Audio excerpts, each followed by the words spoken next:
오늘 우리의 이야기를 시작하기에 앞서 잠시 이 채널의 구독과 좋아요 버튼을 눌러주시면 이 은혜의 말씀이 더 많은 분들께 닿을 수 있는 귀한 힘이 됩니다. 이 말씀을 듣는 모든 순간 여러분의 삶에 하나님의 평강이 가득하기를 기도합니다. 고요한 일상의 순간 우리는 때로 멈추어 서서 내 인생의 주인이 과연 누구인지 묻게 됩니다. 오늘 우리는 그 근원적인 질문에 대한 답을 성경의 가장 오래된 이야기 속에서 찾아보고자 합니다.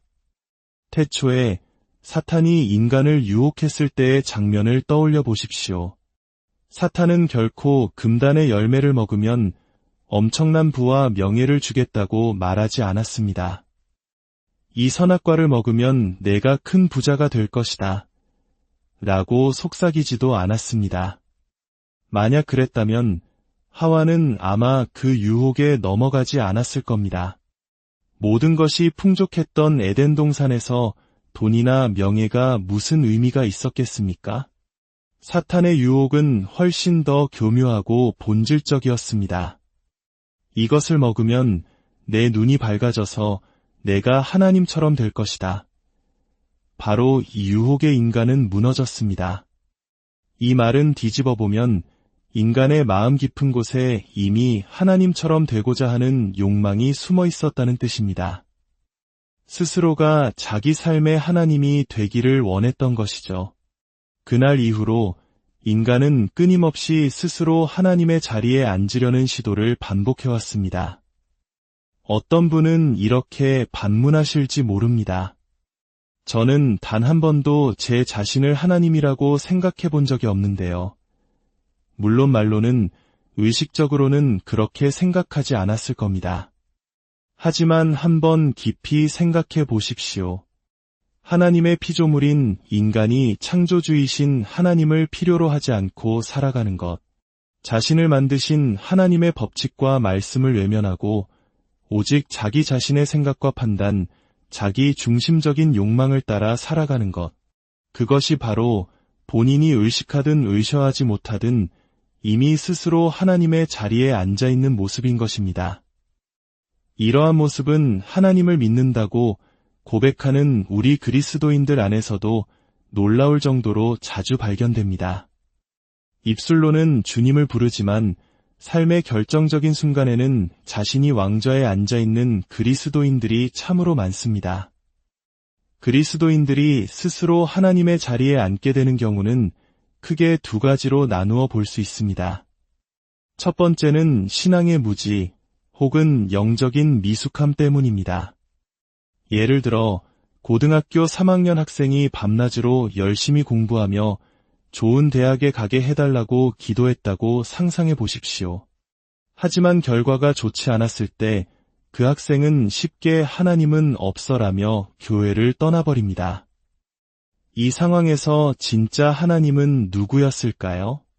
바로 자기 자신이었습니다. 내가 원하는 이 대학에 합격하는 것만이 하나님의 뜻이다라고 스스로 단정하고 확정해버린 것, 그것이 바로 자신이 하나님의 자리에 앉아 판단한 결과입니다. 이처럼 신앙이 어리고 미숙할 때 우리는 자신의 소망을 하나님의 뜻과 동일시하는 오류를 범하게 됩니다. 이 단계에서 벗어나기까지는 보통 상당한 시간과 연단의 과정이 필요합니다. 두 번째 경우는 훨씬 더 위험하고 교묘합니다. 바로 상당한 신앙의 경지를 거친 뒤에 찾아오는 영적 교만에 빠졌을 때입니다. 이들은 하나님이 누구신지 모르는 사람들이 아닙니다. 오히려 누구보다 성경 지식이 풍부하고 하나님의 은혜를 체험한 간증거리도 넘쳐납니다. 수많은 기도의 응답과 기적을 경험했습니다. 그런데 바로 그 풍성한 은혜 때문에 오히려 하나님 앞에서 더 낮아지고 겸손해지는 것이 아니라 역설적으로 교만해지는 것입니다. 내가 이만큼 기도하고 헌신했으니 내가 하는 모든 일은 곧 하나님의 뜻일 것이다. 내가 무슨 일을 하더라도 하나님은 나를 용서하시고 축복하실 것이다라는 착각에 빠지게 됩니다. 이것이 바로 영적인 나태함, 영적인 해이함으로 이어지는 것입니다. 성경 속 위대한 인물들도 이 함정을 피하지 못했습니다. 다윗을 보십시오. 베들레헴의 이름 없는 양치기에서 이스라엘의 위대한 왕이 되기까지 그의 모든 발걸음은 하나님의 은혜 그 자체였습니다. 그는 시편 곳곳에서 그 은혜를 눈물로 고백했습니다. 그러나 그 신앙의 절정에서 모든 것이 안정되었다고 생각했을 때 그는 영적 나태함에 빠졌습니다. 스스로 하나님의 자리에 앉아 자기 욕망을 따랐을 때 그는 충성스러운 부하의 아내를 범하고 그 남편을 사지로 몰아넣는 끔찍한 죄를 저질렀습니다. 그의 아들 솔로몬은 어떻습니까? 왕이 계승서열에도 없던 그가 왕이 된 것은 전적인 하나님의 은혜였습니다. 그 사실을 누구보다 잘 알았기에 왕이 된 직후 하나님 앞에 일천번제를 드리며 오직 백성을 잘 다스릴 지혜를 구했습니다. 하나님께서는 그에게 지혜뿐만 아니라 그 누구도 누리지 못한 부귀영화를 허락하셨습니다. 그러나 그 역시 인생의 황혼기에 영적 교만에 빠져 수많은 이방 여인들을 아내로 맞이하고 그들을 위해 예루살렘 성전 맞은편 언덕에 우상의 산당을 짓는 회개망측한 일을 저질렀습니다. 그리고 오늘 우리가 주목할 인물, 믿음의 조상 아브라함 역시 예외는 아니었습니다. 하나님께서는 사람의 모습으로 그의 장막에 찾아오셔서 그가 차려준 음식을 드셨습니다. 세상 누구에게도 밝히지 않으셨던 소돔과 고모라의 멸망 계획을 그에게 알려주셨고 소돔을 위한 그의 중보 기도를 들으시고 조카 롯을 구원해 주셨습니다. 이쯤 되면 아브라함은 마치 하나님과 친구처럼 가까운 사이, 거의 동등한 반열에 오른 것처럼 보였습니다. 바로 그 신앙의 절정에서 아브라함 역시 영적 교만과 나태함에 빠지고 맙니다. 그는 하나님의 약속의 땅 헤브론을 떠나 멈춤의 땅이라는 의미를 가진 그랄 땅으로 내려갔습니다. 영적인 침체 상태에 빠진 것입니다. 그리고 그곳에서 자기 인생의 결정권을 스스로 쥐고 행동하기 시작합니다. 그 결과는 무엇이었습니까? 까닭없는 두려움에 사로잡혀 이곳 사람들이 나를 죽이고 내 아내를 빼앗으면 어쩌지? 하는 생각에 안에 사라를 또다시 누이라고 속입니다. 결국 그랄 왕 아비멜렉에게 아내를 실제로 빼앗기고 맙니다. 놀라운 사실은 이때 아브라함의 나이가 99세였다는 것입니다. 그리고 이와 똑같은 실수를 24년 전 애굽에서도 저지른 적이 있었습니다.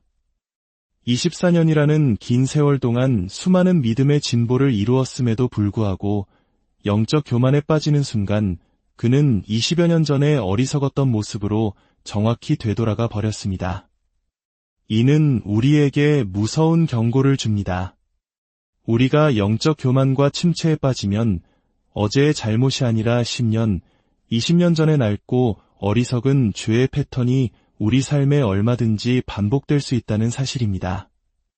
아브라함은 속수무책이었습니다. 자신의 거짓말로 인해 아내를 빼앗겼으니 할 말이 없었습니다. 그러나 하나님께서는 그처럼 영적 교만에 빠진 아브라함을 내버려 두지 않으셨습니다. 하나님께서 즉각 개입하셨습니다. 아브라함이 자기 장막에서 무기력하게 앉아있는 그 밤 하나님께서는 아비멜렉의 꿈에 나타나셨습니다. 그리고 단호하게 말씀하셨습니다. 내가 데려온 그 여인은 남편이 있는 몸이다. 그에게 손대지 말고 돌려보내라. 만약 돌려보내지 않으면 너와 내게 속한 모든 자가 반드시 죽을 것이다. 하나님께서 이처럼 강력하게 개입하신 이유는 무엇일까요? 하나님은 아비멜렉에게 그 이유를 직접 밝히셨습니다. 아브라함은 선지자이기 때문이다. 여기서 히브리 말로 선지자, 나비는 미래를 점치는 사람이 아니라 하나님의 말씀을 맡은 자라는 뜻입니다. 하나님께서는 아브라함에게 너를 통해 큰 민족을 이룰 것이며 내 아내 사라를 통해 약속의 자녀를 줄 것이다. 라는 당신의 거룩한 말씀을 맡기셨습니다. 만약 아비멜렉이 사라를 범하여 그녀가 더럽혀진다면 그것은 단순히 한 여인이 더럽혀지는 것이 아니라 사라를 통해 이뤄져야 할 하나님의 거룩한 말씀과 약속이 더럽혀지는 것을 의미합니다. 그러므로 하나님께서 개입하신 이유는 아브라함이 잘나서도 그가 특별히 예뻐서도 아니었습니다. 아브라함은 분명히 실수하고 넘어진 죄인이었습니다. 하지만 하나님께서는 아브라함 안에 담아두신 당신의 말씀, 당신의 약속을 지키시기 위해 당신의 이름을 걸고 역사하신 것입니다. 이것이 바로 우리가 마음속에 하나님의 말씀을 담고 사는 것이 얼마나 중요한지를 보여줍니다. 시편 23편에서 다윗은 이렇게 고백합니다. 내 영혼을 소생시키시고 자기 이름을 위하여 의의 길로 인도하시는도다. 하나님께서 우리를 의로운 길로 인도하시는 것은 우리가 의롭기 때문이 아닙니다. 우리가 다른 사람보다 잘났기 때문도 아닙니다.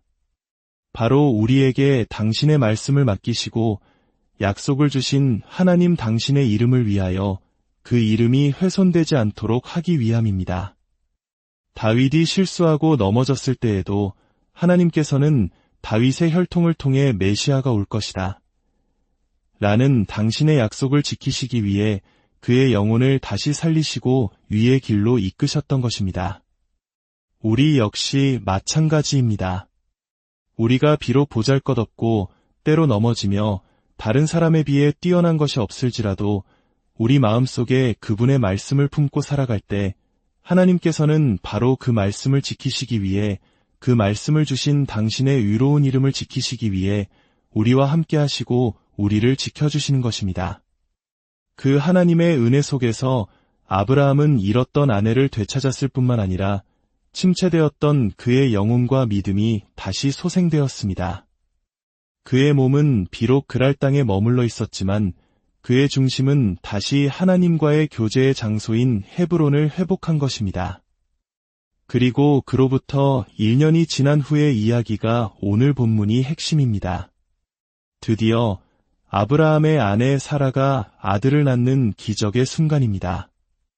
성경은 이렇게 기록합니다. 사라가 임신하고 하나님이 말씀하신 시기가 되어 노년의 아브라함에게 아들을 낳으니 겉으로 보면 아들을 낳은 주체는 분명 사라입니다. 그러나 성경은 그 이전에 더 중요한 사실을 선포합니다.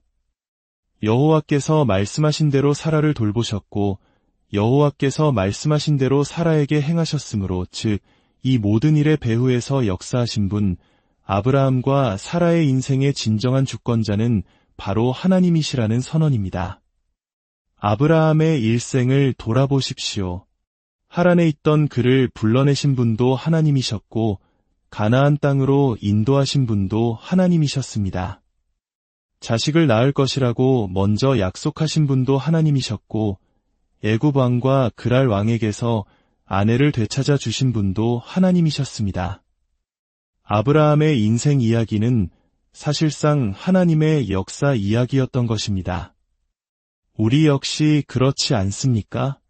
지난 세월을 되돌아보면 그때 내가 완전히 망하지 않았던 것, 그때 내가 죽지 않았던 것, 그때 우리 가정이 파탄나지 않았던 것, 내가 하던 일이 산산조각 나지 않았던 것, 내가 한 것 같지만 실은 모든 것이 하나님의 은혜였음을 고백하게 됩니다.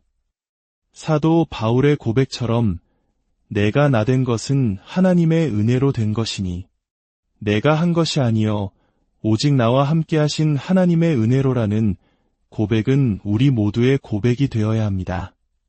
그렇다면 하나님께서는 무엇으로 역사하셨을까요? 성경은 반복해서 강조합니다. 말씀하신 대로 하나님께서 일찍이 아브라함과 사라에게 내 아내 사라가 내게 아들을 낳으리니 그 이름을 이삭이라 하라고 말씀하셨습니다. 아브라함은 100세 된 늙은이가 어찌 자식을 낳을까 비웃었고 사라는 이미 여성의 생리가 끊겼다며 장막 뒤에서 코웃음 쳤습니다. 인간의 이성과 경험으로는 도저히 불가능한 일이었습니다. 그러나 하나님의 말씀은 인간의 한계와 이성을 초월하여 역사합니다. 그리고 그 말씀이 이루어진 시점 또한 중요합니다. 하나님이 말씀하신 시기가 되어 하나님의 말씀은 반드시 이루어지지만 그 시기를 결정하는 주권은 오직 하나님께 있습니다. 우리는 미성숙한 신앙 안에서 하나님께 늘 현찰을 요구합니다. 지금 당장 문제를 해결해달라고, 지금 당장 필요한 것을 달라고 기도합니다. 그러나 하나님은 우리에게 현찰이 아닌 약속 어음을 주시는 분입니다. 현찰은 단순한 거래의 수단일 뿐 거기에는 인격적인 관계가 필요 없습니다. 그러나 약속 어음은 다릅니다. 그것은 발행한 사람에 대한 깊은 신뢰가 있을 때에만 가치를 가집니다. 하나님께서 우리에게 약속의 말씀을 주시는 이유는 우리와 단순한 거래 관계가 아닌 깊은 신뢰와 믿음의 관계를 맺기 원하시기 때문입니다. 하나님께서는 우리가 그 약속의 열매를 감당할 수 있을 만큼 성숙해질 때까지 기다리십니다. 아브라함이 75세의 아들을 얻었다면 그는 교만해져서 믿음의 조상이 되지 못했을 것입니다. 모든 산전수전을 다 겪고 오직 하나님만이 내 인생의 주인이심을 온몸으로 깨닫게 되었을 때, 바로 그때 가장 완벽한 하나님의 때의 약속은 이루어졌습니다. 오늘 이 이야기는 우리에게 깊은 울림을 줍니다. 당신의 삶에도 아직 이루어지지 않은 하나님의 약속이 있습니까? 인간적인 눈으로 볼 때 불가능해 보이는 상황에 처해 있습니까? 기억하십시오. 우리 인생의 주권자는 하나님이시며 그분의 말씀은 반드시 그리고 가장 완벽한 그분의 때에 이루어질 것입니다. 우리가 해야 할 일은 우리 마음속에 그 약속의 말씀을 굳게 붙들고 오늘 하루도 믿음으로 주님과 동행하는 삶을 살아가는 것입니다.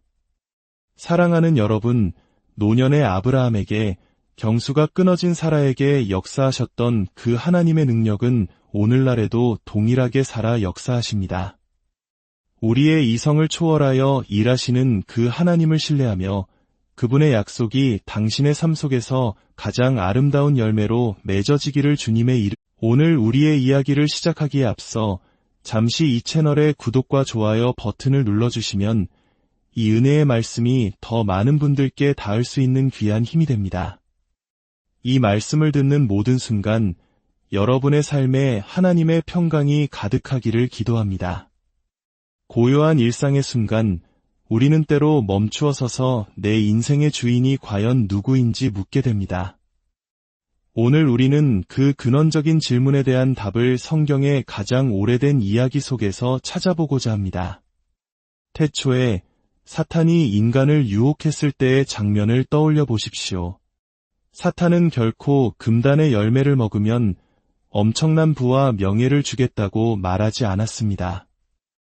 이 선악과를 먹으면 내가 큰 부자가 될 것이다 라고 속삭이지도 않았습니다. 만약 그랬다면 하와는 아마 그 유혹에 넘어가지 않았을 겁니다. 모든 것이 풍족했던 에덴 동산에서 돈이나 명예가 무슨 의미가 있었겠습니까? 사탄의 유혹은 훨씬 더 교묘하고 본질적이었습니다. 이것을 먹으면 내 눈이 밝아져서 내가 하나님처럼 될 것이다. 바로 이 유혹의 인간은 무너졌습니다. 이 말은 뒤집어 보면 인간의 마음 깊은 곳에 이미 하나님처럼 되고자 하는 욕망이 숨어 있었다는 뜻입니다. 스스로가 자기 삶의 하나님이 되기를 원했던 것이죠. 그날 이후로 인간은 끊임없이 스스로 하나님의 자리에 앉으려는 시도를 반복해왔습니다. 어떤 분은 이렇게 반문하실지 모릅니다. 저는 단 한 번도 제 자신을 하나님이라고 생각해 본 적이 없는데요. 물론 말로는, 의식적으로는 그렇게 생각하지 않았을 겁니다. 하지만 한번 깊이 생각해 보십시오. 하나님의 피조물인 인간이 창조주이신 하나님을 필요로 하지 않고 살아가는 것, 자신을 만드신 하나님의 법칙과 말씀을 외면하고 오직 자기 자신의 생각과 판단, 자기 중심적인 욕망을 따라 살아가는 것, 그것이 바로 본인이 의식하든 의셔하지 못하든 이미 스스로 하나님의 자리에 앉아 있는 모습인 것입니다. 이러한 모습은 하나님을 믿는다고 고백하는 우리 그리스도인들 안에서도 놀라울 정도로 자주 발견됩니다. 입술로는 주님을 부르지만 삶의 결정적인 순간에는 자신이 왕좌에 앉아 있는 그리스도인들이 참으로 많습니다. 그리스도인들이 스스로 하나님의 자리에 앉게 되는 경우는 크게 두 가지로 나누어 볼 수 있습니다. 첫 번째는 신앙의 무지 혹은 영적인 미숙함 때문입니다. 예를 들어 고등학교 3학년 학생이 밤낮으로 열심히 공부하며 좋은 대학에 가게 해달라고 기도했다고 상상해 보십시오. 하지만 결과가 좋지 않았을 때 그 학생은 쉽게 하나님은 없어라며 교회를 떠나버립니다. 이 상황에서 진짜 하나님은 누구였을까요? 바로 자기 자신이었습니다. 내가 원하는 이 대학에 합격하는 것만이 하나님의 뜻이다라고 스스로 단정하고 확정해버린 것, 그것이 바로 자신이 하나님의 자리에 앉아 판단한 결과입니다. 이처럼 신앙이 어리고 미숙할 때 우리는 자신의 소망을 하나님의 뜻과 동일시하는 오류를 범하게 됩니다. 이 단계에서 벗어나기까지는 보통 상당한 시간과 연단의 과정이 필요합니다. 두 번째 경우는 훨씬 더 위험하고 교묘합니다. 바로 상당한 신앙의 경지를 거친 뒤에 찾아오는 영적 교만에 빠졌을 때입니다. 이들은 하나님이 누구신지 모르는 사람들이 아닙니다. 오히려 누구보다 성경 지식이 풍부하고 하나님의 은혜를 체험한 간증거리도 넘쳐납니다. 수많은 기도의 응답과 기적을 경험했습니다. 그런데 바로 그 풍성한 은혜 때문에 오히려 하나님 앞에서 더 낮아지고 겸손해지는 것이 아니라 역설적으로 교만해지는 것입니다. 내가 이만큼 기도하고 헌신했으니 내가 하는 모든 일은 곧 하나님의 뜻일 것이다. 내가 무슨 일을 하더라도 하나님은 나를 용서하시고 축복하실 것이다라는 착각에 빠지게 됩니다. 이것이 바로 영적인 나태함, 영적인 해이함으로 이어지는 것입니다. 성경 속 위대한 인물들도 이 함정을 피하지 못했습니다. 다윗을 보십시오. 베들레헴의 이름 없는 양치기에서 이스라엘의 위대한 왕이 되기까지 그의 모든 발걸음은 하나님의 은혜 그 자체였습니다. 그는 시편 곳곳에서 그 은혜를 눈물로 고백했습니다. 그러나 그 신앙의 절정에서 모든 것이 안정되었다고 생각했을 때 그는 영적 나태함에 빠졌습니다. 스스로 하나님의 자리에 앉아 자기 욕망을 따랐을 때 그는 충성스러운 부하의 아내를 범하고 그 남편을 사지로 몰아넣는 끔찍한 죄를 저질렀습니다. 그의 아들 솔로몬은 어떻습니까? 왕위 계승 서열에도 없던 그가 왕이 된 것은 전적인 하나님의 은혜였습니다. 그 사실을 누구보다 잘 알았기에 왕이 된 직후 하나님 앞에 일천번제를 드리며 오직 백성을 잘 다스릴 지혜를 구했습니다. 하나님께서는 그에게 지혜뿐만 아니라 그 누구도 누리지 못한 부귀영화를 허락하셨습니다. 그러나 그 역시 인생의 황혼기에 영적 교만에 빠져 수많은 이방 여인들을 아내로 맞이하고 그들을 위해 예루살렘 성전 맞은편 언덕에 우상의 산당을 짓는 회개망측한 일을 저질렀습니다. 그리고 오늘 우리가 주목할 인물, 믿음의 조상 아브라함 역시 예외는 아니었습니다. 하나님께서는 사람의 모습으로 그의 장막에 찾아오셔서 그가 차려준 음식을 드셨습니다. 세상 누구에게도 밝히지 않으셨던 소돔과 고모라의 멸망 계획을 그에게 알려주셨고 소돔을 위한 그의 중보 기도를 들으시고 조카 롯을 구원해 주셨습니다. 이쯤 되면 아브라함은 마치 하나님과 친구처럼 가까운 사이 거의 동등한 반열에 오른 것처럼 보였습니다. 바로 그 신앙의 절정에서 아브라함 역시 영적 교만과 나태함에 빠지고 맙니다. 그는 하나님의 약속의 땅 헤브론을 떠나 멈춤의 땅이라는 의미를 가진 그랄 땅으로 내려갔습니다. 영적인 침체 상태에 빠진 것입니다. 그리고 그곳에서 자기 인생의 결정권을 스스로 쥐고 행동하기 시작합니다. 그 결과는 무엇이었습니까? 까닭없는 두려움에 사로잡혀 이곳 사람들이 나를 죽이고 내 아내를 빼앗으면 어쩌지? 하는 생각에 안에 사라를 또다시 누이라고 속입니다. 결국 그랄 왕 아비멜렉에게 아내를 실제로 빼앗기고 맙니다. 놀라운 사실은 이때 아브라함의 나이가 99세였다는 것입니다. 그리고 이와 똑같은 실수를 24년 전 애굽에서도 저지른 적이 있었습니다. 24년이라는 긴 세월 동안 수많은 믿음의 진보를 이루었음에도 불구하고 영적 교만에 빠지는 순간 그는 20여 년 전에 어리석었던 모습으로 정확히 되돌아가 버렸습니다. 이는 우리에게 무서운 경고를 줍니다. 우리가 영적 교만과 침체에 빠지면 어제의 잘못이 아니라 10년, 20년 전에 낡고 어리석은 죄의 패턴이 우리 삶에 얼마든지 반복될 수 있다는 사실입니다. 아브라함은 속수무책이었습니다. 자신의 거짓말로 인해 아내를 빼앗겼으니 할 말이 없었습니다. 그러나 하나님께서는 그처럼 영적 교만에 빠진 아브라함을 내버려 두지 않으셨습니다. 하나님께서 즉각 개입하셨습니다. 아브라함이 자기 장막에서 무기력하게 앉아있는 그 밤, 하나님께서는 아비멜렉의 꿈에 나타나셨습니다.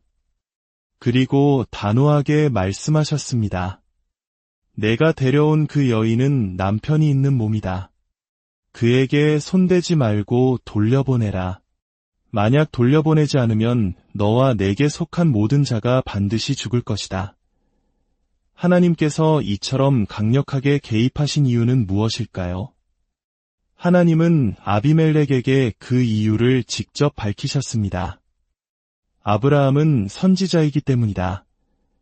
여기서 히브리 말로 선지자, 나비는 미래를 점치는 사람이 아니라 하나님의 말씀을 맡은 자라는 뜻입니다. 하나님께서는 아브라함에게 너를 통해 큰 민족을 이룰 것이며 내 아내 사라를 통해 약속의 자녀를 줄 것이다. 라는 당신의 거룩한 말씀을 맡기셨습니다. 만약 아비멜렉이 사라를 범하여 그녀가 더럽혀진다면 그것은 단순히 한 여인이 더럽혀지는 것이 아니라 사라를 통해 이뤄져야 할 하나님의 거룩한 말씀과 약속이 더럽혀지는 것을 의미합니다. 그러므로 하나님께서 개입하신 이유는 아브라함이 잘나서도 그가 특별히 예뻐서도 아니었습니다. 아브라함은 분명히 실수하고 넘어진 죄인이었습니다. 하지만 하나님께서는 아브라함 안에 담아두신 당신의 말씀, 당신의 약속을 지키시기 위해 당신의 이름을 걸고 역사하신 것입니다. 이것이 바로 우리가 마음속에 하나님의 말씀을 담고 사는 것이 얼마나 중요한지를 보여줍니다. 시편 23편에서 다윗은 이렇게 고백합니다. 내 영혼을 소생시키시고 자기 이름을 위하여 의의 길로 인도하시는도다. 하나님께서 우리를 의로운 길로 인도하시는 것은 우리가 의롭기 때문이 아닙니다. 우리가 다른 사람보다 잘났기 때문도 아닙니다. 바로 우리에게 당신의 말씀을 맡기시고 약속을 주신 하나님 당신의 이름을 위하여 그 이름이 훼손되지 않도록 하기 위함입니다. 다윗이 실수하고 넘어졌을 때에도 하나님께서는 다윗의 혈통을 통해 메시아가 올 것이다. 라는 당신의 약속을 지키시기 위해 그의 영혼을 다시 살리시고 위의 길로 이끄셨던 것입니다. 우리 역시 마찬가지입니다. 우리가 비록 보잘것없고 때로 넘어지며 다른 사람에 비해 뛰어난 것이 없을지라도 우리 마음속에 그분의 말씀을 품고 살아갈 때 하나님께서는 바로 그 말씀을 지키시기 위해 그 말씀을 주신 당신의 의로운 이름을 지키시기 위해 우리와 함께 하시고 우리를 지켜주시는 것입니다. 그 하나님의 은혜 속에서 아브라함은 잃었던 아내를 되찾았을 뿐만 아니라 침체되었던 그의 영혼과 믿음이 다시 소생되었습니다. 그의 몸은 비록 그랄 땅에 머물러 있었지만 그의 중심은 다시 하나님과의 교제의 장소인 헤브론을 회복한 것입니다. 그리고 그로부터 1년이 지난 후의 이야기가 오늘 본문이 핵심입니다. 드디어 아브라함의 아내 사라가 아들을 낳는 기적의 순간입니다. 성경은 이렇게 기록합니다. 사라가 임신하고 하나님이 말씀하신 시기가 되어 노년의 아브라함에게 아들을 낳으니 겉으로 보면 아들을 낳은 주체는 분명 사라입니다. 그러나 성경은 그 이전에 더 중요한 사실을 선포합니다. 여호와께서 말씀하신 대로 사라를 돌보셨고 여호와께서 말씀하신 대로 사라에게 행하셨으므로 즉 이 모든 일의 배후에서 역사하신 분 아브라함과 사라의 인생의 진정한 주권자는 바로 하나님이시라는 선언입니다. 아브라함의 일생을 돌아보십시오. 하란에 있던 그를 불러내신 분도 하나님이셨고 가나안 땅으로 인도하신 분도 하나님이셨습니다. 자식을 낳을 것이라고 먼저 약속하신 분도 하나님이셨고 애굽 왕과 그랄 왕에게서 아내를 되찾아 주신 분도 하나님이셨습니다. 아브라함의 인생 이야기는 사실상 하나님의 역사 이야기였던 것입니다. 우리 역시 그렇지 않습니까? 지난 세월을 되돌아보면 그때 내가 완전히 망하지 않았던 것, 그때 내가 죽지 않았던 것, 그때 우리 가정이 파탄나지 않았던 것, 내가 하던 일이 산산조각 나지 않았던 것, 내가 한 것 같지만 실은 모든 것이 하나님의 은혜였음을 고백하게 됩니다. 사도 바울의 고백처럼 내가 나된 것은 하나님의 은혜로 된 것이니 내가 한 것이 아니요 오직 나와 함께 하신 하나님의 은혜로라는 고백은 우리 모두의 고백이 되어야 합니다. 그렇다면 하나님께서는 무엇으로 역사하셨을까요? 성경은 반복해서 강조합니다. 말씀하신 대로 하나님께서 일찍이 아브라함과 사라에게 내 아내 사라가 내게 아들을 낳으리니 그 이름을 이삭이라 하라고 말씀하셨습니다. 아브라함은 100세 된 늙은이가 어찌 자식을 낳을까 비웃었고 사라는 이미 여성의 생리가 끊겼다며 장막 뒤에서 코웃음 쳤습니다. 인간의 이성과 경험으로는 도저히 불가능한 일이었습니다. 그러나 하나님의 말씀은 인간의 한계와 이성을 초월하여 역사합니다. 그리고 그 말씀이 이루어진 시점 또한 중요합니다. 하나님이 말씀하신 시기가 되어 하나님의 말씀은 반드시 이루어지지만 그 시기를 결정하는 주권은 오직 하나님께 있습니다. 우리는 미성숙한 신앙 안에서 하나님께 늘 현찰을 요구합니다. 지금 당장 문제를 해결해달라고, 지금 당장 필요한 것을 달라고 기도합니다. 그러나 하나님은 우리에게 현찰이 아닌 약속 어음을 주시는 분입니다. 현찰은 단순한 거래의 수단일 뿐 거기에는 인격적인 관계가 필요 없습니다. 그러나 약속 어음은 다릅니다. 그것은 발행한 사람에 대한 깊은 신뢰가 있을 때에만 가치를 가집니다. 하나님께서 우리에게 약속의 말씀을 주시는 이유는 우리와 단순한 거래 관계가 아닌 깊은 신뢰와 믿음의 관계를 맺기 원하시기 때문입니다. 하나님께서는 우리가 그 약속의 열매를 감당할 수 있을 만큼 성숙해질 때까지 기다리십니다. 아브라함이 75세의 아들을 얻었다면 그는 교만해져서 믿음의 조상이 되지 못했을 것입니다. 모든 산전수전을 다 겪고 오직 하나님만이 내 인생의 주인이심을 온몸으로 깨닫게 되었을 때 바로 그때 가장 완벽한 하나님의 때에 약속은 이루어졌습니다. 오늘 이 이야기는 우리에게 깊은 울림을 줍니다. 당신의 삶에도 아직 이루어지지 않은 하나님의 약속이 있습니까? 인간적인 눈으로 볼 때 불가능해 보이는 상황에 처해 있습니까? 기억하십시오. 우리 인생의 주권자는 하나님이시며 그분의 말씀은 반드시 그리고 가장 완벽한 그분의 때에 이루어질 것입니다. 우리가 해야 할 일은 우리 마음속에 그 약속의 말씀을 굳게 붙들고 오늘 하루도 믿음으로 주님과 동행하는 삶을 살아가는 것입니다. 사랑하는 여러분, 노년의 아브라함에게 경수가 끊어진 사라에게 역사하셨던 그 하나님의 능력은 오늘날에도 동일하게 살아 역사하십니다. 우리의 이성을 초월하여 일하시는 그 하나님을 신뢰하며 그분의 약속이 당신의 삶 속에서 가장 아름다운 열매로 맺어지기를 오늘 우리의 이야기를 시작하기에 앞서 잠시 이 채널의 구독과 좋아요 버튼을 눌러주시면 이 은혜의 말씀이 더 많은 분들께 닿을 수 있는 귀한 힘이 됩니다.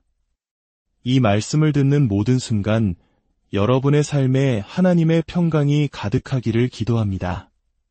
고요한 일상의 순간 우리는 때로 멈추어 서서 내 인생의 주인이 과연 누구인지 묻게 됩니다.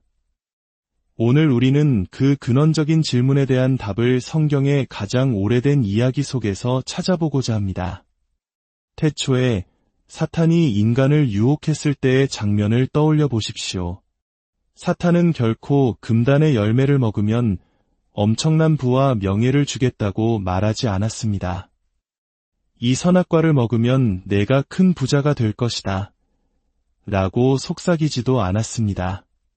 만약 그랬다면 하와는 아마 그 유혹에 넘어가지 않았을 겁니다. 모든 것이 풍족했던 에덴 동산에서 돈이나 명예가 무슨 의미가 있었겠습니까? 사탄의 유혹은 훨씬 더 교묘하고 본질적이었습니다. 이것을 먹으면 내 눈이 밝아져서 내가 하나님처럼 될 것이다. 바로 이 유혹의 인간은 무너졌습니다. 이 말은 뒤집어 보면 인간의 마음 깊은 곳에 이미 하나님처럼 되고자 하는 욕망이 숨어 있었다는 뜻입니다. 스스로가 자기 삶의 하나님이 되기를 원했던 것이죠. 그날 이후로 인간은 끊임없이 스스로 하나님의 자리에 앉으려는 시도를 반복해왔습니다. 어떤 분은 이렇게 반문하실지 모릅니다. 저는 단 한 번도 제 자신을 하나님이라고 생각해 본 적이 없는데요. 물론 말로는 의식적으로는 그렇게 생각하지 않았을 겁니다. 하지만 한번 깊이 생각해 보십시오. 하나님의 피조물인 인간이 창조주이신 하나님을 필요로 하지 않고 살아가는 것, 자신을 만드신 하나님의 법칙과 말씀을 외면하고 오직 자기 자신의 생각과 판단, 자기 중심적인 욕망을 따라 살아가는 것, 그것이 바로 본인이 의식하든 의셔하지 못하든 이미 스스로 하나님의 자리에 앉아있는 모습인 것입니다. 이러한 모습은 하나님을 믿는다고 고백하는 우리 그리스도인들 안에서도 놀라울 정도로 자주 발견됩니다. 입술로는 주님을 부르지만 삶의 결정적인 순간에는 자신이 왕좌에 앉아있는 그리스도인들이 참으로 많습니다. 그리스도인들이 스스로 하나님의 자리에 앉게 되는 경우는 크게 두 가지로 나누어 볼 수 있습니다. 첫 번째는 신앙의 무지 혹은 영적인 미숙함 때문입니다. 예를 들어 고등학교 3학년 학생이 밤낮으로 열심히 공부하며 좋은 대학에 가게 해달라고 기도했다고 상상해 보십시오. 하지만 결과가 좋지 않았을 때 그 학생은 쉽게 하나님은 없어라며 교회를 떠나버립니다. 이 상황에서 진짜 하나님은 누구였을까요? 바로 자기 자신이었습니다. 내가 원하는 이 대학에 합격하는 것만이 하나님의 뜻이다라고 스스로 단정하고 확정해버린 것, 그것이 바로 자신이 하나님의 자리에 앉아 판단한 결과입니다. 이처럼 신앙이 어리고 미숙할 때 우리는 자신의 소망을 하나님의 뜻과 동일시하는 오류를 범하게 됩니다. 이 단계에서 벗어나기까지는 보통 상당한 시간과 연단의 과정이 필요합니다. 두 번째 경우는 훨씬 더 위험하고 교묘합니다. 바로 상당한 신앙의 경지를 거친 뒤에 찾아오는 영적 교만에 빠졌을 때입니다. 이들은 하나님이 누구신지 모르는 사람들이 아닙니다.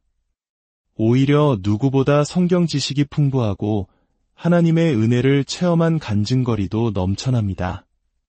수많은 기도의 응답과 기적을 경험했습니다. 그런데 바로 그 풍성한 은혜 때문에 오히려 하나님 앞에서 더 낮아지고 겸손해지는 것이 아니라 역설적으로 교만해지는 것입니다. 내가 이만큼 기도하고 헌신했으니 내가 하는 모든 일은 곧 하나님의 뜻일 것이다. 내가 무슨 일을 하더라도 하나님은 나를 용서하시고 축복하실 것이다라는 착각에 빠지게 됩니다. 이것이 바로 영적인 나태함, 영적인 해이함으로 이어지는 것입니다. 성경 속 위대한 인물들도 이 함정을 피하지 못했습니다. 다윗을 보십시오. 베들레헴의 이름 없는 양치기에서 이스라엘의 위대한 왕이 되기까지 그의 모든 발걸음은 하나님의 은혜 그 자체였습니다. 그는 시편 곳곳에서 그 은혜를 눈물로 고백했습니다. 그러나 그 신앙의 절정에서 모든 것이 안정되었다고 생각했을 때 그는 영적 나태함에 빠졌습니다. 스스로 하나님의 자리에 앉아 자기 욕망을 따랐을 때 그는 충성스러운 부하의 아내를 범하고 그 남편을 사지로 몰아넣는 끔찍한 죄를 저질렀습니다. 그의 아들 솔로몬은 어떻습니까? 왕이 계승서열에도 없던 그가 왕이 된 것은 전적인 하나님의 은혜였습니다. 그 사실을 누구보다 잘 알았기에 왕이 된 직후 하나님 앞에 일천번제를 드리며 오직 백성을 잘 다스릴 지혜를 구했습니다. 하나님께서는 그에게 지혜뿐만 아니라 그 누구도 누리지 못한 부귀영화를 허락하셨습니다. 그러나 그 역시 인생의 황혼기에 영적 교만에 빠져 수많은 이방 여인들을 아내로 맞이하고 그들을 위해 예루살렘 성전 맞은편 언덕에 우상의 산당을 짓는 회개망측한 일을 저질렀습니다. 그리고 오늘 우리가 주목할 인물, 믿음의 조상 아브라함 역시 예외는 아니었습니다. 하나님께서는 사람의 모습으로 그의 장막에 찾아오셔서 그가 차려준 음식을 드셨습니다. 세상 누구에게도 밝히지 않으셨던 소돔과 고모라의 멸망 계획을 그에게 알려주셨고 소돔을 위한 그의 중보 기도를 들으시고 조카 롯을 구원해 주셨습니다.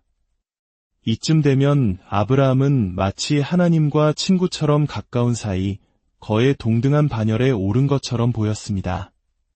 바로 그 신앙의 절정에서 아브라함 역시 영적 교만과 나태함에 빠지고 맙니다. 그는 하나님의 약속의 땅 헤브론을 떠나 멈춤의 땅이라는 의미를 가진 그랄 땅으로 내려갔습니다. 영적인 침체 상태에 빠진 것입니다. 그리고 그곳에서 자기 인생의 결정권을 스스로 쥐고 행동하기 시작합니다. 그 결과는 무엇이었습니까? 까닭없는 두려움에 사로잡혀 이곳 사람들이 나를 죽이고 내 아내를 빼앗으면 어쩌지? 하는 생각에 안에 사라를 또다시 누이라고 속입니다. 결국 그랄 왕 아비멜렉에게 아내를 실제로 빼앗기고 맙니다. 놀라운 사실은 이때 아브라함의 나이가 99세였다는 것입니다. 그리고 이와 똑같은 실수를 24년 전 애굽에서도 저지른 적이 있었습니다. 24년이라는 긴 세월 동안 수많은 믿음의 진보를 이루었음에도 불구하고 영적 교만에 빠지는 순간 그는 20여 년 전에 어리석었던 모습으로 정확히 되돌아가 버렸습니다. 이는 우리에게 무서운 경고를 줍니다. 우리가 영적 교만과 침체에 빠지면 어제의 잘못이 아니라 10년, 20년 전에 낡고 어리석은 죄의 패턴이 우리 삶에 얼마든지 반복될 수 있다는 사실입니다. 아브라함은 속수무책이었습니다. 자신의 거짓말로 인해 아내를 빼앗겼으니 할 말이 없었습니다. 그러나 하나님께서는 그처럼 영적 교만에 빠진 아브라함을 내버려 두지 않으셨습니다. 하나님께서 즉각 개입하셨습니다. 아브라함이 자기 장막에서 무기력하게 앉아있는 그 밤 하나님께서는 아비멜렉의 꿈에 나타나셨습니다. 그리고 단호하게 말씀하셨습니다. 내가 데려온 그 여인은 남편이 있는 몸이다. 그에게 손대지 말고 돌려보내라. 만약 돌려보내지 않으면 너와 내게 속한 모든 자가 반드시 죽을 것이다. 하나님께서 이처럼 강력하게 개입하신 이유는 무엇일까요? 하나님은 아비멜렉에게 그 이유를 직접 밝히셨습니다. 아브라함은 선지자이기 때문이다. 여기서 히브리 말로 선지자, 나비는 미래를 점치는 사람이 아니라 하나님의 말씀을 맡은 자라는 뜻입니다. 하나님께서는 아브라함에게 너를 통해 큰 민족을 이룰 것이며 내 아내 사라를 통해 약속의 자녀를 줄 것이다. 라는 당신의 거룩한 말씀을 맡기셨습니다. 만약 아비멜렉이 사라를 범하여 그녀가 더럽혀진다면 그것은 단순히 한 여인이 더럽혀지는 것이 아니라 사라를 통해 이뤄져야 할 하나님의 거룩한 말씀과 약속이 더럽혀지는 것을 의미합니다. 그러므로 하나님께서 개입하신 이유는 아브라함이 잘나서도 그가 특별히 예뻐서도 아니었습니다. 아브라함은 분명히 실수하고 넘어진 죄인이었습니다. 하지만 하나님께서는 아브라함 안에 담아두신 당신의 말씀, 당신의 약속을 지키시기 위해 당신의 이름을 걸고 역사하신 것입니다. 이것이 바로 우리가 마음속에 하나님의 말씀을 담고 사는 것이 얼마나 중요한지를 보여줍니다. 시편 23편에서 다윗은 이렇게 고백합니다. 내 영혼을 소생시키시고 자기 이름을 위하여 의의 길로 인도하시는도다. 하나님께서 우리를 의로운 길로 인도하시는 것은 우리가 의롭기 때문이 아닙니다. 우리가 다른 사람보다 잘났기 때문도 아닙니다. 바로 우리에게 당신의 말씀을 맡기시고 약속을 주신 하나님 당신의 이름을 위하여 그 이름이 훼손되지 않도록 하기 위함입니다. 다윗이 실수하고 넘어졌을 때에도 하나님께서는 다윗의 혈통을 통해 메시아가 올 것이다. 라는 당신의 약속을 지키시기 위해 그의 영혼을 다시 살리시고 위의 길로 이끄셨던 것입니다. 우리 역시 마찬가지입니다. 우리가 비록 보잘것없고 때로 넘어지며 다른 사람에 비해 뛰어난 것이 없을지라도 우리 마음속에 그분의 말씀을 품고 살아갈 때 하나님께서는 바로 그 말씀을 지키시기 위해 그 말씀을 주신 당신의 의로운 이름을 지키시기 위해 우리와 함께 하시고 우리를 지켜주시는 것입니다. 그 하나님의 은혜 속에서 아브라함은 잃었던 아내를 되찾았을 뿐만 아니라 침체되었던 그의 영혼과 믿음이 다시 소생되었습니다. 그의 몸은 비록 그랄 땅에 머물러 있었지만 그의 중심은 다시 하나님과의 교제의 장소인 헤브론을 회복한 것입니다. 그리고 그로부터 1년이 지난 후의 이야기가 오늘 본문이 핵심입니다. 드디어 아브라함의 아내 사라가 아들을 낳는 기적의 순간입니다. 성경은 이렇게 기록합니다. 사라가 임신하고 하나님이 말씀하신 시기가 되어 노년의 아브라함에게 아들을 낳으니 겉으로 보면 아들을 낳은 주체는 분명 사라입니다. 그러나 성경은 그 이전에 더 중요한 사실을 선포합니다. 여호와께서 말씀하신 대로 사라를 돌보셨고 여호와께서 말씀하신 대로 사라에게 행하셨으므로 즉 이 모든 일의 배후에서 역사하신 분 아브라함과 사라의 인생의 진정한 주권자는 바로 하나님이시라는 선언입니다. 아브라함의 일생을 돌아보십시오. 하란에 있던 그를 불러내신 분도 하나님이셨고 가나안 땅으로 인도하신 분도 하나님이셨습니다. 자식을 낳을 것이라고 먼저 약속하신 분도 하나님이셨고 애굽 왕과 그랄 왕에게서 아내를 되찾아 주신 분도 하나님이셨습니다. 아브라함의 인생 이야기는 사실상 하나님의 역사 이야기였던 것입니다. 우리 역시 그렇지 않습니까? 지난 세월을 되돌아보면 그때 내가 완전히 망하지 않았던 것, 그때 내가 죽지 않았던 것, 그때 우리 가정이 파탄나지 않았던 것, 내가 하던 일이 산산조각 나지 않았던 것, 내가 한 것 같지만 실은 모든 것이 하나님의 은혜였음을 고백하게 됩니다. 사도 바울의 고백처럼 내가 나된 것은 하나님의 은혜로 된 것이니 내가 한 것이 아니요 오직 나와 함께 하신 하나님의 은혜로라는 고백은 우리 모두의 고백이 되어야 합니다. 그렇다면 하나님께서는 무엇으로 역사하셨을까요? 성경은 반복해서 강조합니다.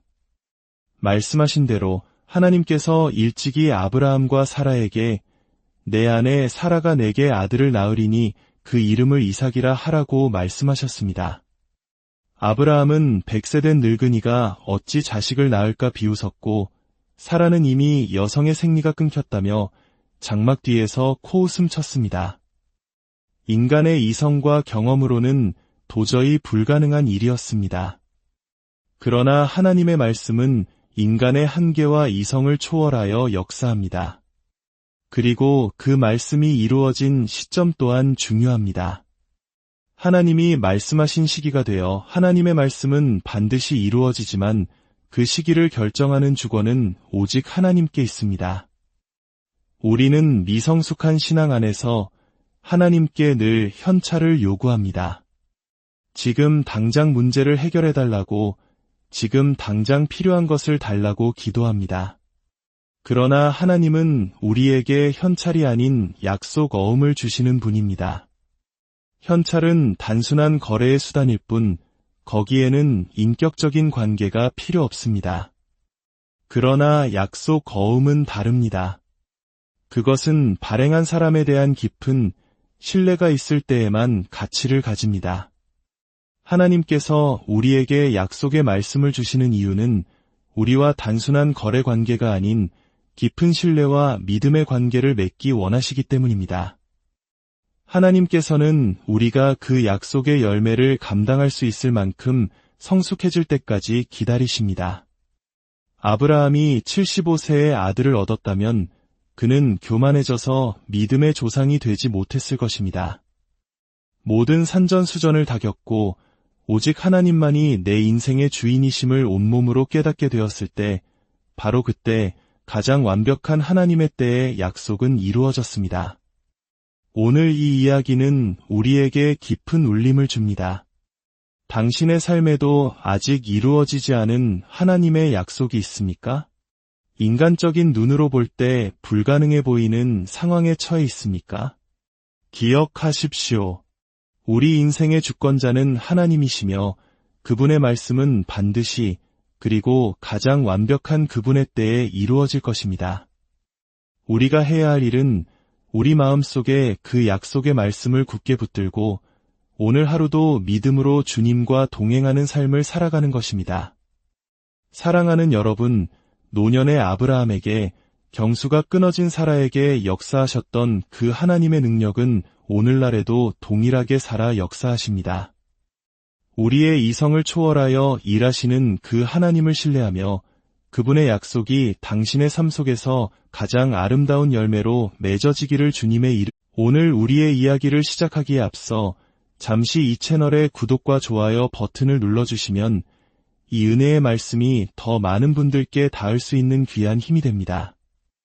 이 말씀을 듣는 모든 순간 여러분의 삶에 하나님의 평강이 가득하기를 기도합니다. 고요한 일상의 순간 우리는 때로 멈추어 서서 내 인생의 주인이 과연 누구인지 묻게 됩니다. 오늘 우리는 그 근원적인 질문에 대한 답을 성경의 가장 오래된 이야기 속에서 찾아보고자 합니다. 태초에 사탄이 인간을 유혹했을 때의 장면을 떠올려 보십시오. 사탄은 결코 금단의 열매를 먹으면 엄청난 부와 명예를 주겠다고 말하지 않았습니다. 이 선악과를 먹으면 내가 큰 부자가 될 것이다 라고 속삭이지도 않았습니다. 만약 그랬다면 하와는 아마 그 유혹에 넘어가지 않았을 겁니다. 모든 것이 풍족했던 에덴 동산에서 돈이나 명예가 무슨 의미가 있었겠습니까? 사탄의 유혹은 훨씬 더 교묘하고 본질적이었습니다. 이것을 먹으면 내 눈이 밝아져서 내가 하나님처럼 될 것이다. 바로 이 유혹의 인간은 무너졌습니다. 이 말은 뒤집어 보면 인간의 마음 깊은 곳에 이미 하나님처럼 되고자 하는 욕망이 숨어 있었다는 뜻입니다. 스스로가 자기 삶의 하나님이 되기를 원했던 것이죠. 그날 이후로 인간은 끊임없이 스스로 하나님의 자리에 앉으려는 시도를 반복해왔습니다. 어떤 분은 이렇게 반문하실지 모릅니다. 저는 단 한 번도 제 자신을 하나님이라고 생각해 본 적이 없는데요. 물론 말로는, 의식적으로는 그렇게 생각하지 않았을 겁니다. 하지만 한번 깊이 생각해 보십시오. 하나님의 피조물인 인간이 창조주이신 하나님을 필요로 하지 않고 살아가는 것. 자신을 만드신 하나님의 법칙과 말씀을 외면하고 오직 자기 자신의 생각과 판단, 자기 중심적인 욕망을 따라 살아가는 것. 그것이 바로 본인이 의식하든 의셔하지 못하든 이미 스스로 하나님의 자리에 앉아있는 모습인 것입니다. 이러한 모습은 하나님을 믿는다고 고백하는 우리 그리스도인들 안에서도 놀라울 정도로 자주 발견됩니다. 입술로는 주님을 부르지만 삶의 결정적인 순간에는 자신이 왕좌에 앉아있는 그리스도인들이 참으로 많습니다. 그리스도인들이 스스로 하나님의 자리에 앉게 되는 경우는 크게 두 가지로 나누어 볼 수 있습니다. 첫 번째는 신앙의 무지 혹은 영적인 미숙함 때문입니다. 예를 들어 고등학교 3학년 학생이 밤낮으로 열심히 공부하며 좋은 대학에 가게 해달라고 기도했다고 상상해 보십시오. 하지만 결과가 좋지 않았을 때 그 학생은 쉽게 하나님은 없어라며 교회를 떠나버립니다. 이 상황에서 진짜 하나님은 누구였을까요? 바로 자기 자신이었습니다. 내가 원하는 이 대학에 합격하는 것만이 하나님의 뜻이다라고 스스로 단정하고 확정해버린 것, 그것이 바로 자신이 하나님의 자리에 앉아 판단한 결과입니다. 이처럼 신앙이 어리고 미숙할 때 우리는 자신의 소망을 하나님의 뜻과 동일시하는 오류를 범하게 됩니다. 이 단계에서 벗어나기까지는 보통 상당한 시간과 연단의 과정이 필요합니다. 두 번째 경우는 훨씬 더 위험하고 교묘합니다. 바로 상당한 신앙의 경지를 거친 뒤에 찾아오는 영적 교만에 빠졌을 때입니다. 이들은 하나님이 누구신지 모르는 사람들이 아닙니다. 오히려 누구보다 성경 지식이 풍부하고 하나님의 은혜를 체험한 간증거리도 넘쳐납니다. 수많은 기도의 응답과 기적을 경험했습니다. 그런데 바로 그 풍성한 은혜 때문에 오히려 하나님 앞에서 더 낮아지고 겸손해지는 것이 아니라 역설적으로 교만해지는 것입니다. 내가 이만큼 기도하고 헌신했으니 내가 하는 모든 일은 곧 하나님의 뜻일 것이다. 내가 무슨 일을 하더라도 하나님은 나를 용서하시고 축복하실 것이다라는 착각에 빠지게 됩니다. 이것이 바로 영적인 나태함, 영적인 해이함으로 이어지는 것입니다. 성경 속 위대한 인물들도 이 함정을 피하지 못했습니다. 다윗을 보십시오. 베들레헴의 이름 없는 양치기에서 이스라엘의 위대한 왕이 되기까지 그의 모든 발걸음은 하나님의 은혜 그 자체였습니다. 그는 시편 곳곳에서 그 은혜를 눈물로 고백했습니다. 그러나 그 신앙의 절정에서 모든 것이 안정되었다고 생각했을 때 그는 영적 나태함에 빠졌습니다. 스스로 하나님의 자리에 앉아 자기 욕망을 따랐을 때 그는 충성스러운 부하의 아내를 범하고 그 남편을 사지로 몰아넣는 끔찍한 죄를 저질렀습니다. 그의 아들 솔로몬은 어떻습니까? 왕이 계승 서열에도 없던 그가 왕이 된 것은 전적인 하나님의 은혜였습니다. 그 사실을 누구보다 잘 알았기에 왕이 된 직후 하나님 앞에 일천번제를 드리며 오직 백성을 잘 다스릴 지혜를 구했습니다. 하나님께서는 그에게 지혜뿐만 아니라 그 누구도 누리지 못한 부귀영화를 허락하셨습니다. 그러나 그 역시 인생의 황혼기에 영적 교만에 빠져 수많은 이방 여인들을 아내로 맞이하고 그들을 위해 예루살렘 성전 맞은편 언덕에 우상의 산당을 짓는 회개망측한 일을 저질렀습니다. 그리고 오늘 우리가 주목할 인물, 믿음의 조상 아브라함 역시 예외는 아니었습니다. 하나님께서는 사람의 모습으로 그의 장막에 찾아오셔서 그가 차려준 음식을 드셨습니다. 세상 누구에게도 밝히지 않으셨던 소돔과 고모라의 멸망 계획을 그에게 알려주셨고 소돔을 위한 그의 중보 기도를 들으시고 조카 롯을 구원해 주셨습니다. 이쯤 되면 아브라함은 마치 하나님과 친구처럼 가까운 사이, 거의 동등한 반열에 오른 것처럼 보였습니다. 바로 그 신앙의 절정에서 아브라함 역시 영적 교만과 나태함에 빠지고 맙니다. 그는 하나님의 약속의 땅 헤브론을 떠나 멈춤의 땅이라는 의미를 가진 그랄 땅으로 내려갔습니다. 영적인 침체 상태에 빠진 것입니다. 그리고 그곳에서